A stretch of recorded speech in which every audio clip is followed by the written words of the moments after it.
જામીન પર પ્રતિબંધ સામે સુપ્રીમ કોર્ટ પહોંચ્યા કેજરીવાલ। 2 દિવસ પહેલા નીચલી કોર્ટે જામીન આપ્યા હતા। ઈડીની અરજી પર હાઈકોર્ટે સ્ટે આપ્યો। દિલ્હીના મુખ્યમંત્રી અરવિંદ કેજરીવાલ જામીનને લઈને સુપ્રીમ કોર્ટ પહોંચ્યા હતા। કેજરીવાલના વકીલોએ 24 જૂને સુનાવણી કરવાની માંગ કરી હતી।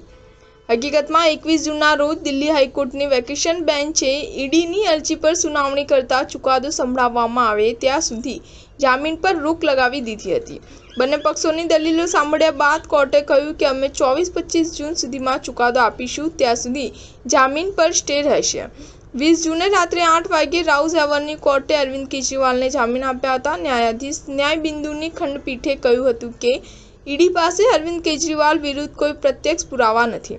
કોર્ટે કેજરીવાલને 1 લાખ રૂપિયાના જામીન બોન્ડ પર જામીન આપ્યા હતા। ઈડીએ નીચલી કોર્ટમાં નિર્ણય વિરુદ્ધ 21 જૂને દિલ્હી હાઈકોર્ટમાં અરજી દાખલ કરી હતી। જસ્ટિસ સુધીર જૈન અને જસ્ટિસ રવિન્દ્ર દુડેજાની બેન્ચમાં ઈડીના વકીલ એસવી રાજુએ કહ્યું કે નીચલી કોર્ટનો નિર્ણય યોગ્ય નથી। અમને અમારી દલીલો રજૂ કરવા માટે પૂરો સમય મળ્યો નથી। ઈડી વતી એસએસજી એસવી રાજુ, કેજરીવાલ વતી અભિષેક મનુ સિંઘવી અને વિક્રમ ચૌધરીએ લગભગ 5 કલાક સુધી દલીલો રજૂ કરી હતી। ખંડપીઠે 5 કલાકની સુનાવણી બાદ ચુકાદો અનામત રાખ્યો હતો અને તમામ વકીલોને સોમવાર સુધીમાં લેખિત દલીલો દાખવવા જણાવ્યું હતું। સ્ટાર ન્યૂઝ 7 હંમેશા સચ્ચાઈની સાથે।